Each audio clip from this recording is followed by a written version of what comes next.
المنتخبين المطهرين ولعنة الله على أعدائهم الرافضين الكافرين المرتدين. أما بعد فأعوذ بالله السميع العليم من الشيطان الرجيم. بسم الله الرحمن الرحيم. إنا نحن نزلنا الذكر وإنا له لحافظون. وقال الله تبارك وتعالى في مقام آخر: فإن آمنوا بمثل ما آمنتم به فقد اهتدوا. وقال النبي صلى الله عليه وسلم: اقرأوا القرآن فإنه يأتي يوم القيامة شفيعا. وقال النبي صلى الله عليه وسلم في مقام آخر: أصحابي كالنجوم فبأيهم اقتديتم اهتديتم. صدق الله مولانا العظيم وصدق رسوله النبي الكريم الأمين الرؤوف الرحيم. ونحن على ذلك لمن الشاهدين والشاكرين والحمد لله رب العالمين. ایک آیت قرآن کی تلاوت کرنا، ایک آیت قرآن کی تلاوت کرنا، جان پر کھیل کر اظہار صداقت کرنا. جنگ والے نے بتایا تھا بزبان جرت، جنگ والے نے بتایا تھا بزبان جرت، یہ زندگی کیا ہے تمنا شہادت کرنا. اس نے جو لفظ سر سینہ صحرا لکھا، اس نے جو لفظ سر سینہ صحرا لکھا، مٹ سکے گا نہ ہواؤں سے کچھ ایسا لکھا. اس نے ایمان سے چمکتی ہوئی پیشانی پر خون سے اپنے صحابہ کا قصیدہ لکھا.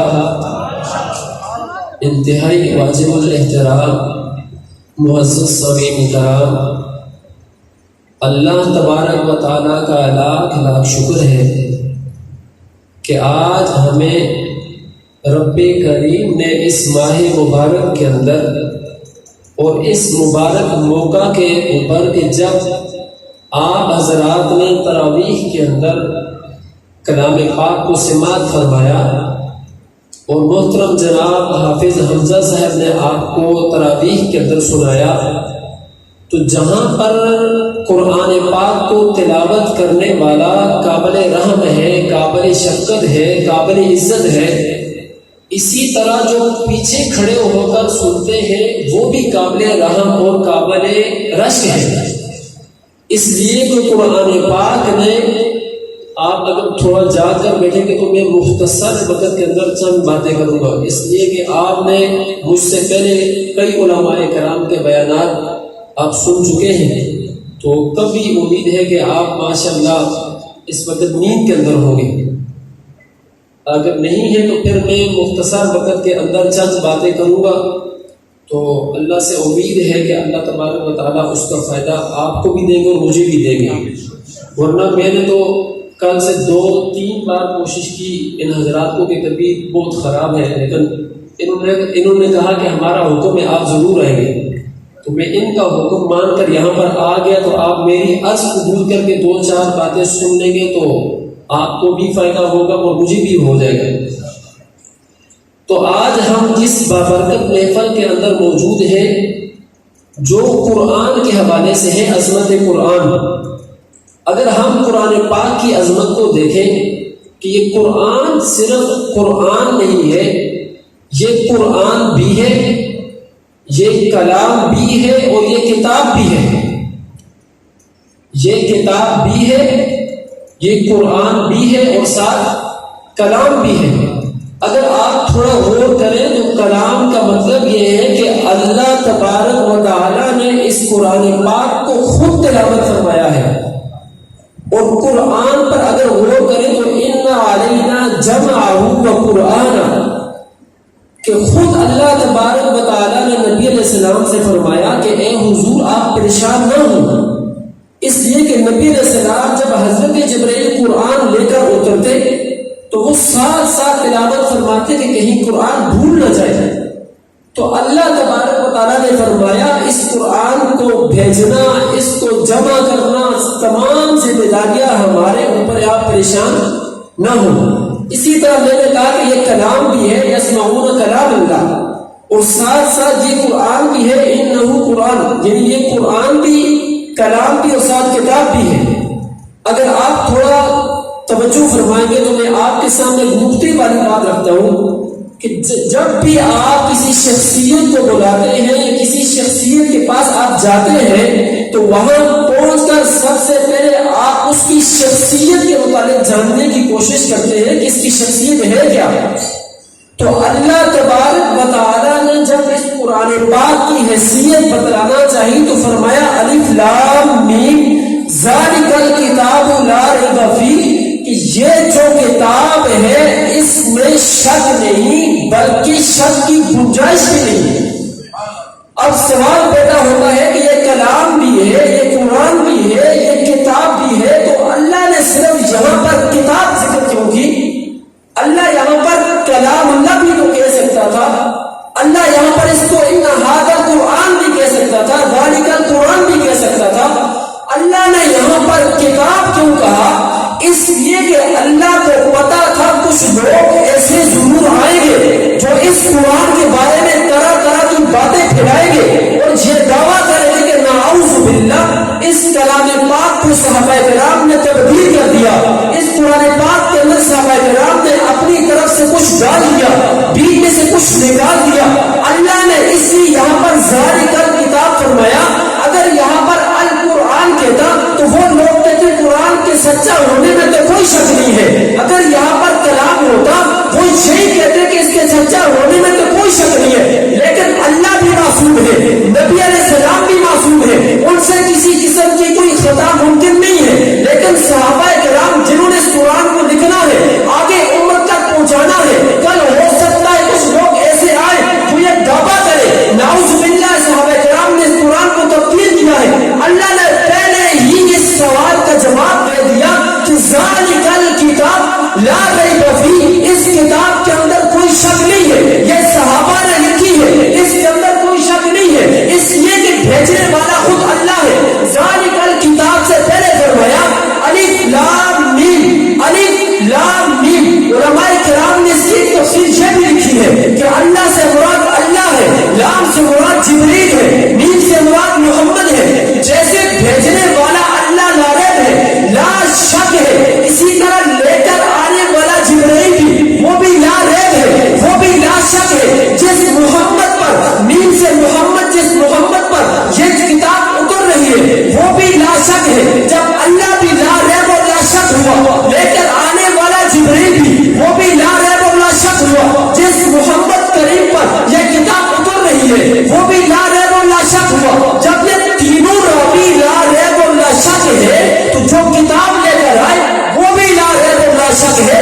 اب جو کتاب کے اندر شک کرے گا، جو ان کے لانے والے تینوں راویوں میں شک کرے گا، اس سے بڑا کائنات کا بدترین کافر بھی کوئی نہیں ہوگا۔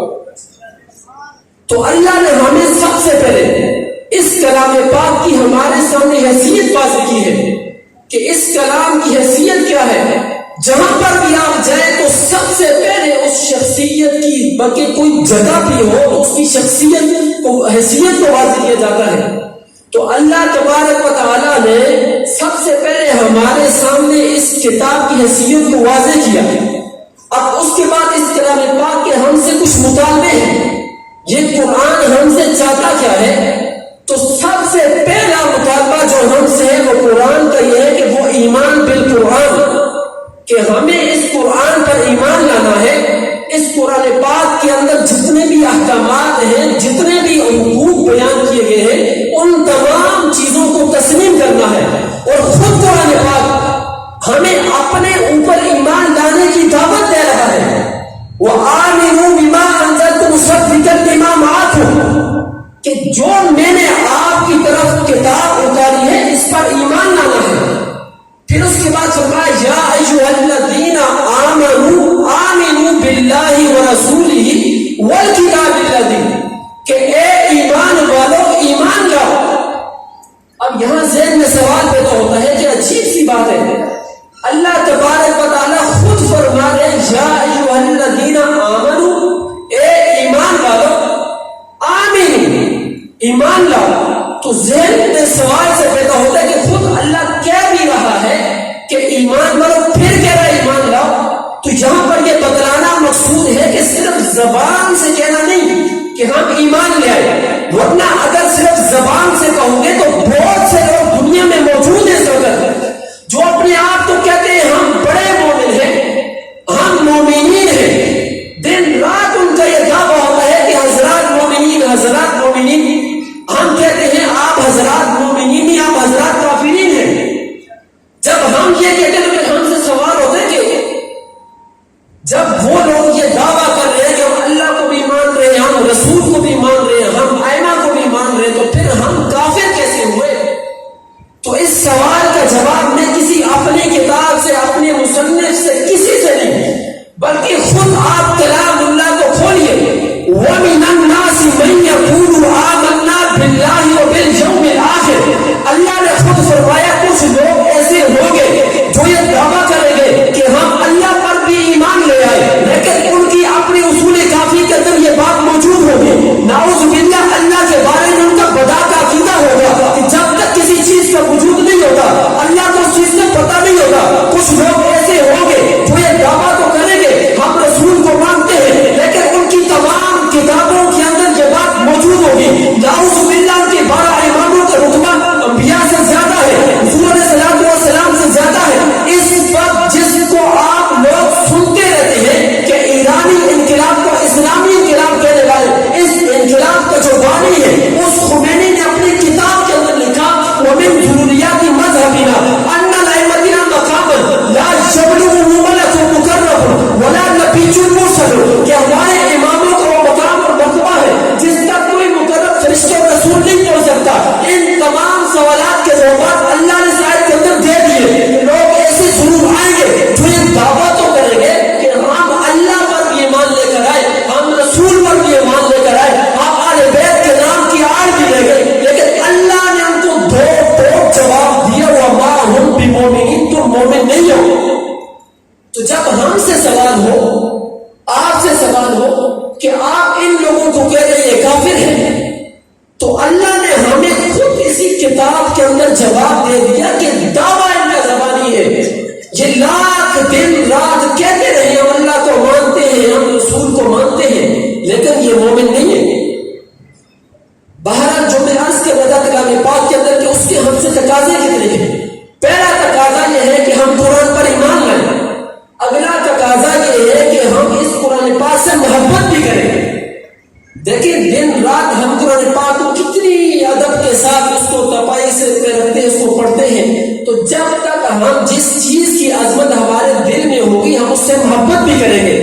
ہمارے دلوں میں اگر اس کے بارے میں محبت نہیں ہوگی تو پھر وہ ایک فضول ہمارا وہی دعویٰ ہے جو ان لوگوں کا ہے.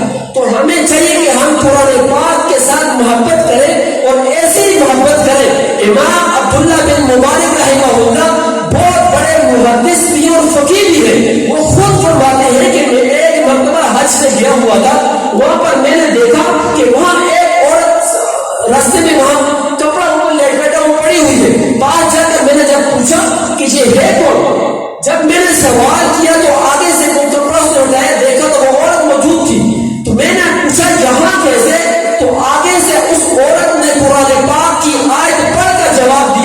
وَمَن يُضْلِلِ اللَّهُ فَلَا هَادِيَ لَهُ، کہ جس کو اللہ گمراہ کرے اس کو کوئی بھی ہدایت نہیں دے سکتا۔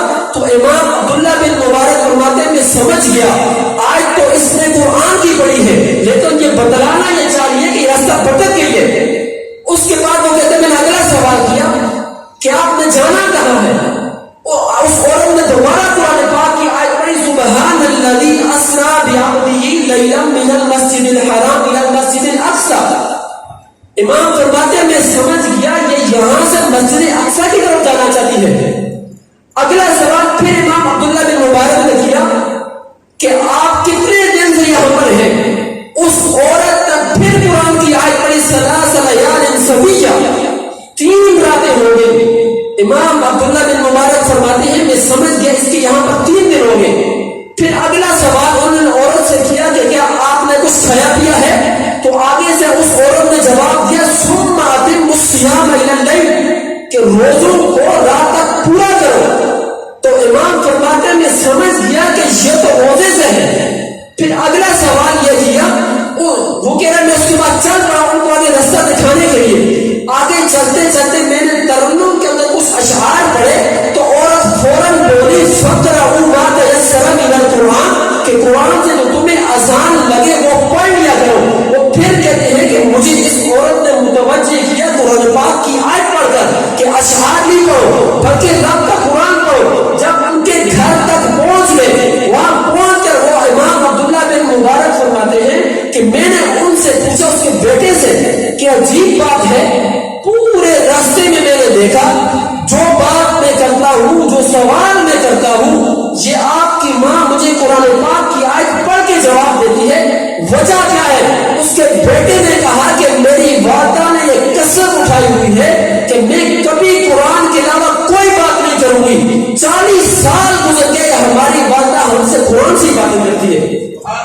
تو اس سے بڑی محبت کی دلیل کیا ہوگی کہ ایک عورت جو ہے وہ 40 سال سے قرآن پاک سے باتیں کر رہی ہے، اس سے جوابات دے رہی ہے۔ تو ہمیں یہ چاہیے کہ ہم قرآن پاک کے بارے میں اتنی محبت ہو کہ دن رات ہمارا تعلق قرآن سے ہو، لیکن آج ہماری حالت یہ بن گئی ہم نے اس قرآن پاک کو صرف اور صرف تلاوت کے لیے چھوڑ دیا کہ بس تلاوت کریں اور ثواب کمائیں۔ یہ قرآن پاک صرف اور صرف تلاوت کے لیے نہیں آیا کہ ہم صرف اور اس کو تلاوت کریں اور اس پر ثواب کریں، بلکہ قرآن نے فرمایا کہ افلا یتدبرون القرآن، کہ کیا ہو گیا لوگوں کو وہ قرآن پاک کے اندر ہو کیوں نہیں کر رہے، یا پھر ان کے دلوں کے اوپر تالے ہیں۔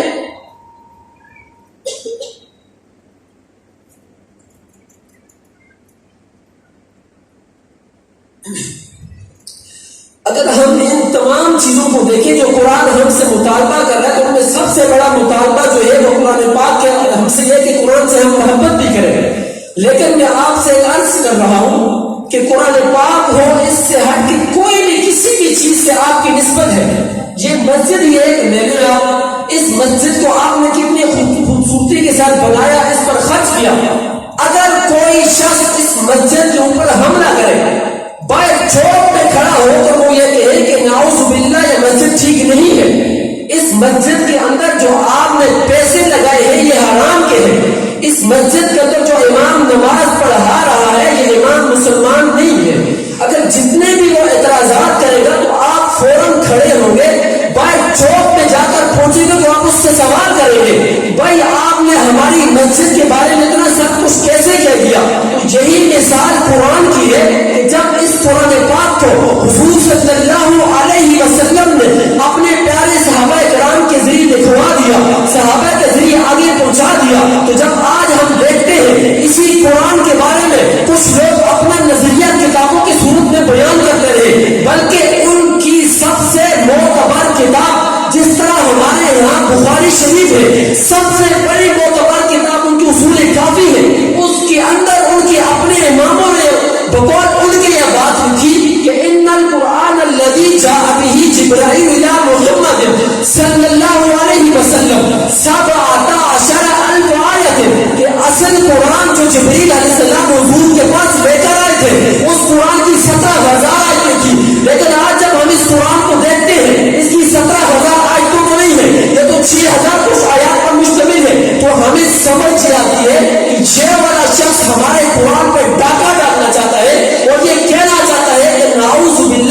جو اصل قرآن تھا وہ قرآن صحابہ کرام نے آگے امت تک نہیں پہنچایا. تو جیسے ہم اپنی مسجد کے بارے میں یہ دعویٰ کرتے ہیں اور جو اس مسجد پہ حملہ کرنے کی کوشش کرے اس کو ہم جواب دیتے ہیں، تو جو شخص اس قرآن پہ حملہ کرے تو ہمارا فرض بنتا ہے کہ ہم اس کو جواب دیں. اور یہ صرف ان کی ایک کتاب میں نہیں، 25 سے زائد کتابوں کے اندر یہ بات موجود ہے کہ اہل تشیع کے نزدیک نعوذ باللہ یہ قرآن تحریف شدہ ہے. اس قرآن پاک کے اندر سے کچھ آیات کو صحابہ نے نکالا ہے اور کچھ نے اس کے اندر اپنی طرف سے ڈالا ہے. جب ہم یہ بات لوگوں کے سامنے کہتے ہیں کہ یار یہ لوگ اپنے آپ کو مومن کہتے ہیں لیکن یہ قرآن کا تو منکر ہے، قرآن کو مانتے نہیں ہیں، آگے سے لوگ ہم سے سوال کرتے ہیں کہ تم یہ کہتے ہو کہ یہ قرآن کو نہیں مانتے، ان کے امام باڑوں میں تو یہی قرآن ہے، ان کی دکانوں میں تو یہی قرآن ہے، ان کی مساجد میں تو یہی قرآن ہے. پھر سوال تو پیدا ہوتا ہے، ہمارے لوگوں کے ذہنوں میں بھی سوال ڈالتے ہیں کہ تمہارے مولوی بتاتے ہیں کہ شیعہ قرآن کو نہیں مانتے، ہم تو اسی قرآن کو مانتے ہیں. تو تمہیں میں اس سوال کا جواب کسی اپنی کتاب سے، اپنے مفسر سے، محدث سے نہیں دوں گا، بلکہ خود ان کی اپنی تفسیر ترجمہ مقبول حسین دہلوی کے اندر لکھا ہوا ہے، اسی اصول کافی کی دوسری جلد کے اندر لکھا ہوا ہے کہ نعوذ باللہ ان کے امام نے کہا کہ جو قرآن تمہارے پاس ہے اس قرآن کو اسی طرح پڑھتے رہو، جب تک تم اس غلط قرآن کو اسی طرح پڑھتے رہو گے نعوذ باللہ صحابہ کرام کے عذاب میں مزید وہ ہوتی رہے گی. تو جو لوگ قرآن کو پڑھ اس لیے رہے ہیں کہ نعوذ باللہ صحابہ کو عذاب ملے، آج لوگ ہمیں کہتے ہیں نا کہ تم لوگ بڑی سخت باتیں کرتے ہو. وہ لوگ کھل کر میدان میں آ گئے. ابھی پچھلے سال کی بات ہے، کراچی کے اندر ان کا ایک بہت بڑا ذمہ دار اس نے جمعے کے اندر بیان کیا کہ عنقریب ہم اصلی قرآن لانے والے ہیں، مرید القرآن. جب اس پر علماء کرام بولے تو وہ فوراً سے نہیں ہماری مراد یہ نہیں ہے. جن کی اپنی کتابوں کے اندر یہ بات لکھی ہوئی ہے کہ 2000 سے زائد روایات ہیں کہ یہ قرآن جو ہمارے پاس موجود ہے یہ بدلا ہوا ہے. اصل قرآن جو ہمارے پاس ہے یہ وہ والا نہیں، اصل قرآن ہمارے 12ویں امام کے پاس غار کے اندر موجود ہے. جب وہ آئے گا تو وہ قرآن لے کر آئے گا. اب سوال یہ پیدا ہوتا ہے کہ انہوں نے اس قرآن کے انکار کیوں کیا؟ سوال ذہن میں یہ پیدا ہوا کہ انہوں نے قرآن کی عظمت کا انکار کیوں کیا؟ وجہ اس کی یہ ہے کہ ان کا سب سے بنیادی عقیدہ امامت ہے. اور میں نے آپ کو بتایا ان کی جتنی بھی معتبر کتابیں ہم اٹھا کر دیکھیں سب میں یہ بات لکھی ہوئی ہے کہ ان کے 12 اماموں کا درجہ انبیاء سے زیادہ ہے. آج ہم لوگ بڑے کھل کر کہتے ہیں قادیانی کافر ہیں، بڑے زور اور شور سے کہتے ہیں قادیانی کافر ہیں. قادیانیوں نے حضور علیہ السلام کے بعد ایک نبی مرزے کو مانا. ہم نے دن رات یہ نعرہ لگانا شروع کر دیا کہ قادیانی کافر ہیں، لیکن جو حضور کے بعد 12 اماموں کو نبی نہیں بلکہ انبیاء سے افضل مان رہے ہیں تو ان کو کافر کہنے میں ہمیں کون سی تکلیف ہے؟ اور صرف ہم نہیں، 25 سے زائد ہمارے اپنے اکابر کے فتاویٰ اس پر موجود ہیں کہ یہ لوگ ختم نبوت کے منکر ہیں، ان کے اسلام سے کوئی تعلق نہیں. لیکن اس وقت جو پورے پاکستان کے اندر انہوں نے صورتحال بنائی ہوئی ہے وہ صحابہ کرام کے اوپر تبرہ اور دن رات کھل کر اسی پاکستان کے اندر صحابہ کرام کا نام دے کر وہ تبرہ کرتے ہیں اور بنیاد اس بات کو بناتے ہیں کہ ہمارے سامنے وہ کبھی ایک تاریخ کی روایت کو لے کر آئیں گے، کبھی دوسری کو لے کر آئیں گے. تم پوری دنیا کی جتنی بھی تاریخ کی کتابیں ساری اٹھا کر لے آؤ، میں تمہارے سامنے اپنے پیارے آقا کا ایک فرمان اللہ اللہ فی اصحابی لا تتخذوهم من بعدی غرضا کہ اے لوگوں میرے صحابہ کے بارے میں اللہ سے ڈرو. آج جب آپ کا کسی سے کوئی معاملہ ہوتا ہے نا تو آپ اس کے سامنے جب ہاتھ سے گزر جاتے ہو تو یوں اس کے سامنے ہاتھ پھیلاتے ہو، آپ کو اللہ کا واسطہ ہے یہ والا کام نہ کرو.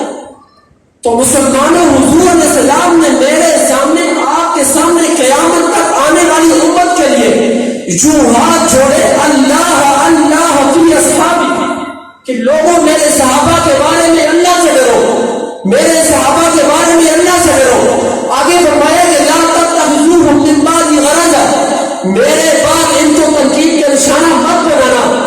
جو بھی تمہارے سامنے کسی بھی تاریخ کا حوالہ لے کر آئے تو اس کو یہ ایک حضور کا فرمان سنا دو کہ میرے نبی نے خود فرما دیا ہے کہ میرے بعد صحابہ کو تنقید کا نشانہ نہیں بنانا، تو ہم جو کچھ بھی ہو جائے ہم صحابہ کے اوپر ایک حد بھی برداشت نہیں کریں گے۔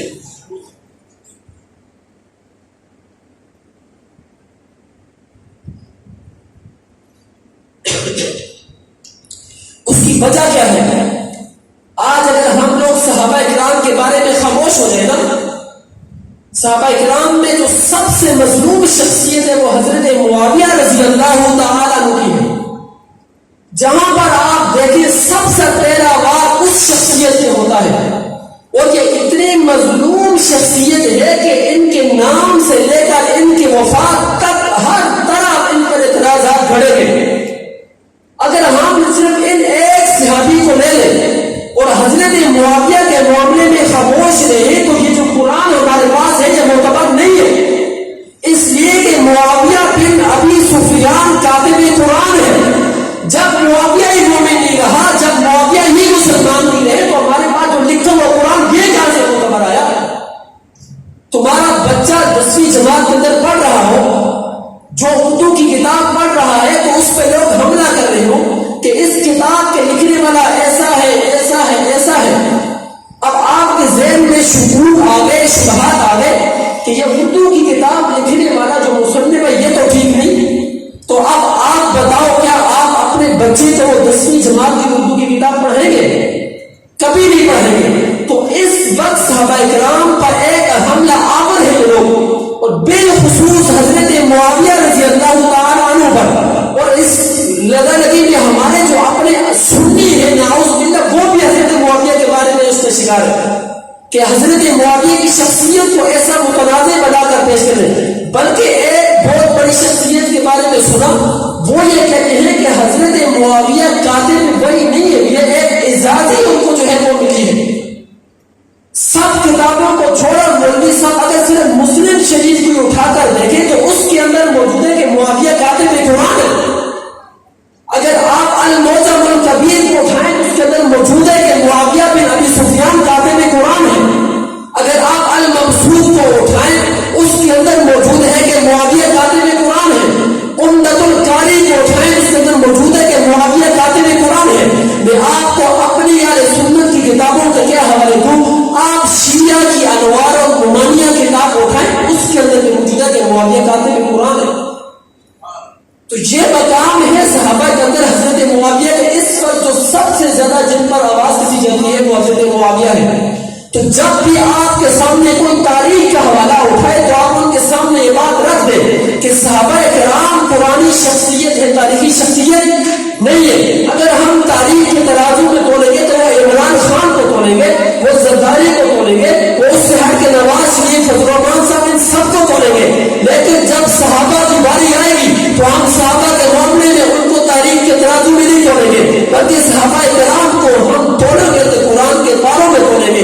اس لیے کہ جیسے صحابہ کرام قرآن کے پاروں کے اندر چمکتے ہیں، ایسے ہی صحابہ کرام کے جو یار حضور کے ساتھ اسی طرح چمکتے ہیں۔ اب سوال ذہن میں پیدا ہو کہ ہمارے پاس جو قرآن ہے اس پر اگر ہم تھوڑا غور کریں تو یہ کتنی مشقتوں سے ہمارے پاس پہنچا۔ جو مسیلمہ کذاب کے خلاف جنگ لڑی گئی، 1200 کے قریب لوگ اس جنگ میں شہید ہوئے، جن میں 700 حفاظ تھے وہ وہاں پر شہید ہوئے۔ تو اس کے بعد حضور نے صحابہ کرام نے آپس میں مشورہ کیا، تو پھر اس کے بعد کتاب کو جمع کیا قرآن پاک، آج ہم تک یہ پہنچی ہے۔ تو ہمیں چاہیے جس طرح ہم اس کلام پاک کو، کتاب اللہ کو، اس کی عظمت کو دیکھیں تو ساتھ ساتھ جن یاروں نے، حضور کے پیاروں نے ہم تک یہ کتاب پہنچائی تو ان کی عظمت کا بھی ہمیں خیال کرنا پڑے گا، ان کا بھی ہمیں دفاع کرنا پڑے گا۔ اگر ہم نے صحابہ کرام کی عظمت کا خیال نہیں کیا تو کل یہی لوگ آپ کے اعتماد قرآن سے بھی اٹھائیں گے، کل یہی لوگ آپ کے اعتماد قرآن سے ختم کر دیں گے۔ لیکن اگر ہم تھوڑا غور کریں گے تو قرآن کے ہر پارے کے اندر ہمیں صحابہ کرام کی عظمت نظر آئے گی۔ اگر آپ قرآن کا پہلا پارا کھولیں، وَإِذَا قِيلَ لَهُمْ آمِنُوا كَمَا آمَنَ النَّاسُ قَالُوا أَنُؤْمِنُ كَمَا آمَنَ السُّفَهَاءُ۔ قرآن نے ہمیں ایک اصول دے دیا، اللہ نے جواب میں ان کو بیوقوف کہا۔ آج مولوی ہمیں کہتے ہیں تم نرمی سے بات کر لو، ہوتے تو کیا اللہ کو بھی یہ مشورہ دیتے کہ اللہ نے جو منافقین نے صحابہ کو کہا اللہ نے وہی جواب ان منافقین کو دیا؟ تو آج جو لوگ صحابہ کرام کی تکفیر کر رہے ہیں تو جواباً ان کی تکفیر کرنا یہ خود اللہ تبارک و تعالیٰ کی سنت ہے. صحابہ کرام کا دفاع کرنا خود اللہ تبارک و تعالیٰ کی سنت ہے. ان اللہ یدافع عن الذین آمنوا، کہ جو لوگ ایمان والے اللہ ان کا دفاع کرتا ہے. سب سے پہلے دفاع کرنے والے خود اللہ تبارک و تعالیٰ ہے. اور اگر آپ قرآن پاک کے اندر ہی تھوڑا غور کریں تو لقد رضی اللہ عن المؤمنین اذ یبایعونک تحت الشجرہ، جب حضرت عثمان کے بارے میں یہ افواہ پھیل گئی نا کہ حضرت عثمان کو شہید کر دیا تو نبی علیہ السلام نے 1400 صحابہ کرام سے موت پر بیٹھ لی کہ جب تک ہم عثمان کا بدلہ نہیں لیں گے اس وقت تک ہم یہاں سے نہیں جائیں گے. اب سوال یہ پیدا ہوتا ہے کہ ایک صحابی حضرت عثمان، اس عثمان کے لیے جان دینے کے لیے 1400 صحابہ بھی تیار ہے. اس ایک عثمان کو جان، اس پیمان پر جان دینے کے لیے امام الانبیاء بھی تیار ہے. آج لوگ ہمیں کہتے ہیں کہ تم نے اتنے بڑے بڑے اپنے علماء شہید کروا دیے.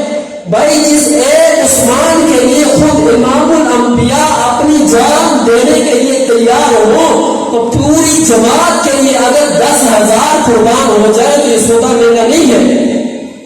اس لیے کہ یہ اللہ تبارک و تعالیٰ کی بھی سنت ہے اور خود حضور کی بھی سنت ہے. اگر آپ غار کے اندر دیکھیں جب حضرت ابو بکر صدیق رضی اللہ تعالی عنہ نبی علیہ السلام کو اپنے کندھوں پہ سوار کر کے غار تک لے گئے، جہاں پر حضرت علی المرتضیٰ کی فضیلت ہے کہ نبی علیہ السلام نے حضرت علی کو اپنے بستر پر سلا دیا.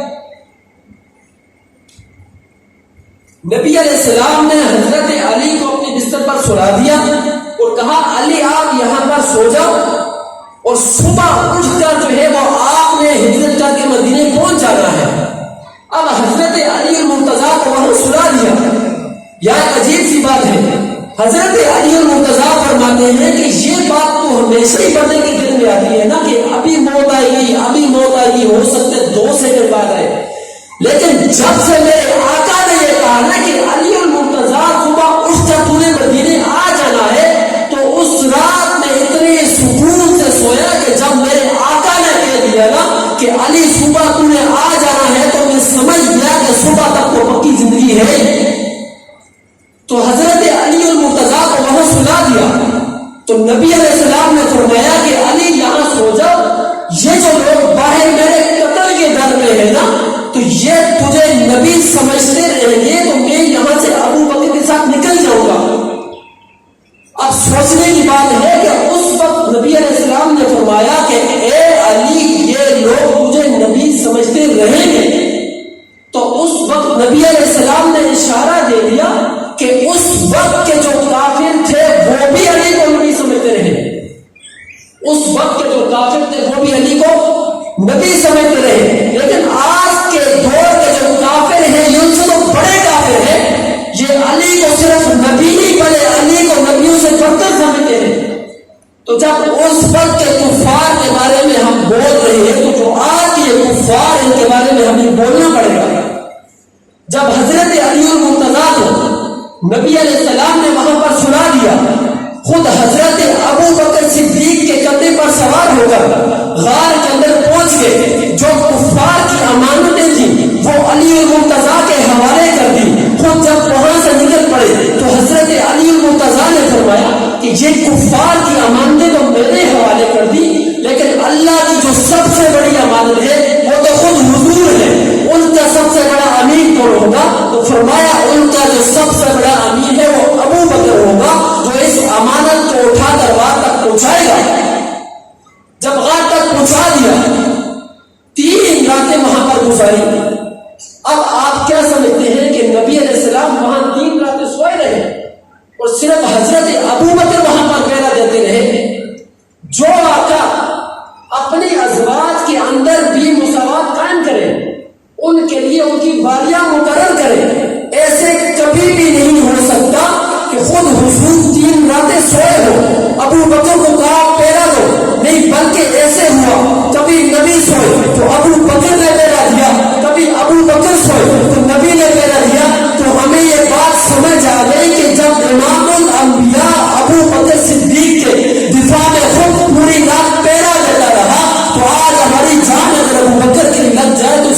کا نہیں ہے۔ بس اسی بھی اتفاق اللہ تبارک و تعالیٰ سے دعا ہے وہ عمل کی توفیق عطا فرمائے۔